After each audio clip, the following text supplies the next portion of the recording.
Vietnam, negara kecil yang bermimpi jadi China. Vietnam, negara Asia Tenggara dengan populasi lebih dari 100 juta orang, punya ambisi besar. Pertumbuhan ekonominya luar biasa, infrastrukturnya berkembang pesat, dan dunia mulai memperhatikannya. Tapi tunggu dulu, bukankah strategi mereka hanya sekedar meniru China? Apakah Vietnam benar-benar menuju negara maju? Atau hanya sekedar versi mini dari China? Hari ini kita akan kupas tuntas. Vietnam adalah negara Asia Tenggara yang sering merasa dirinya berbeda dan sangat ingin menjadi Asia Timur. Dengan populasi 101 juta jiwa, wilayah yang tidak begitu luas, namun ekonomi yang tumbuh cepat, tetapi dengan struktur industri yang masih sangat terbatas. Pertanyaannya, apakah Vietnam negara besar atau kecil? Apakah strategi mereka copy from China bisa membuatnya menjadi negara maju? Untuk menentukan apakah suatu negara itu besar atau kecil, kita biasanya melihat dari beberapa aspek: populasi, luas wilayah, ekonomi, dan pengaruh internasional. Populasi Vietnam berada di peringkat ke-16 dunia, mengalahkan negara-negara besar seperti Jerman dan Inggris. Bahkan jumlah penduduknya lebih banyak daripada seluruh semenanjung Korea. Dengan luas sekitar 330.000 km persegi, Vietnam memang hanya sekitar 1/30 wilayah China. Tetapi lebih besar dari negara-negara Eropa seperti Jerman dan Italia. Bentuk geografisnya yang sangat unik dengan delta Sungai Merah di utara, delta Mekong di selatan, serta wilayah tengah yang sempit dan memanjang di sepanjang pantai, membentuk daratan berbentuk huruf S. Pada tahun 2023, PDB Vietnam sekitar 400 miliar dolar, menempati peringkat ke-35 dunia. Angka ini masih jauh dari China yang hampir 20 triliun dolar.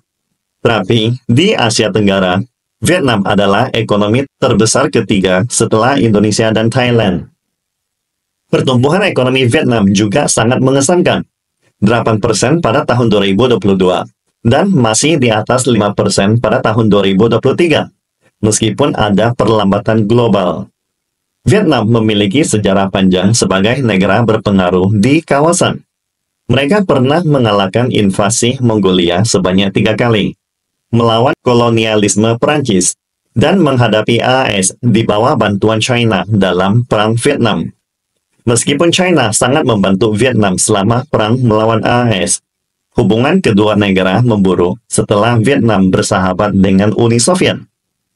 Ketegangan ini akhirnya memicu Perang China-Vietnam pada tahun 1979, ketika China melancarkan serangan singkat ke Vietnam sebagai respons terhadap invasi Vietnam ke Kamboja, sekutu China. Jadi, meskipun China berperan besar dalam kemenangan Vietnam menaklukkan AS, hubungan mereka kemudian mengalami konflik akibat perbedaan kepentingan geopolitik. Jadi, apakah Vietnam negara besar atau kecil? Secara global, Vietnam adalah negara dengan pengaruh regional yang kuat. Di Asia Tenggara, ia adalah kekuatan utama yang sedang naik daun. Dari segi perkembangan, Vietnam adalah raksasa kecil yang sedang tumbuh pesat. Seperti diketahui, Vietnam sering disebut sebagai China versi mini, karena Vietnam selalu meniru hampir semua model pembangunan China. Baik aspek ekonomi, industri, dan kebijakan Vietnam secara terang-terangan mencontek strategi China. Vietnam memulai reformasi ekonomi Doi Moi pada tahun 1986, meniru kebijakan reformasi dan keterbukaan China pada tahun 1978. Pada tahun 90-an, Vietnam mulai mengembangkan ekonomi berbasis ekspor, mirip sekali dengan China di akhir 80-an. Pada tahun 2007, Vietnam masuk ke WTO dan aktif dalam perjanjian perdagangan bebas, meniru jejak China yang masuk WTO pada tahun 2001. Pada tahun 2020-an, Vietnam menarik banyak investasi asing, terutama dari perusahaan yang relokasi dari China, akibat kenaikan biaya tenaga kerja di sana. Strategi ekonomi berorientasi ekspor juga diadopsi langsung dari China. Vietnam mulai dengan industri tekstil, sepatu, dan elektronik, sama persis seperti China dulu. Saat industri China naik ke level lebih tinggi, Vietnam menjadi penerima utama relokasi pabrik-pabrik manufaktur China. Bukti nyata antara tahun 2010 hingga 2020, sekitar 1.500 perusahaan China memindahkan basis produksinya ke Vietnam. Selain ekonomi, kebijakan pembangunan kota Vietnam juga meniru China. Kota-kota besar seperti Hanoi dan Ho Chi Minh City juga mulai membangun gedung pencakar langit, sistem metro dan jalan tol seperti yang terjadi di Shanghai dan Shenzhen. Tu Tien New Urban Area di Ho Chi Minh City bahkan disebut sebagai versi Vietnam dari Shanghai Pudong. Namun, Vietnam tidak hanya mencontek. Mereka juga memilih aspek yang lebih sesuai dengan negaranya. Misalnya, lebih terbuka terhadap investasi asing. Vietnam memungkinkan kepemilikan asing penuh di lebih banyak sektor dibanding China. Atau Vietnam lebih fleksibel dalam mengatur ekonomi dibanding China, yang memiliki kontrol ketat. Ketika China mendorong industri berat seperti baja dan mesin, Vietnam lebih memilih industri ringan seperti tekstil dan elektronik. Strategi copy from China memang membawa pertumbuhan pesat bagi Vietnam. Dalam 20 tahun terakhir, GDP per kapita Vietnam naik dari $400 pada tahun 2000 menjadi $4.000 pada tahun 2023, pertumbuhan 10 kali lipat. Perdagangan internasional Vietnam juga luar biasa. Misalnya, pada tahun 2022, total perdagangan luar negeri Vietnam mencapai $730 miliar, menempati peringkat ke-20 dunia. Pada tahun 2023, Vietnam menjadi eksportir smartphone terbesar kedua di dunia, dengan nilai ekspor $57 miliar setelah China. Tetapi, Vietnam masih menghadapi 3 masalah sangat krusial. Pertama, ketergantungan serius pada perusahaan asing. Contohnya, 70% ekspor Vietnam berasal dari perusahaan asing.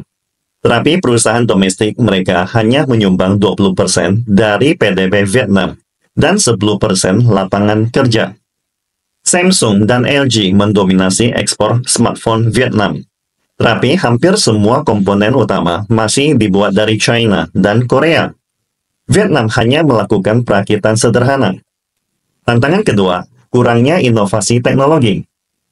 Vietnam hanya menghabiskan 0,53% dari PDB untuk R&D, jauh lebih rendah dari rata-rata dunia yang 2,63% dan China 2,55%.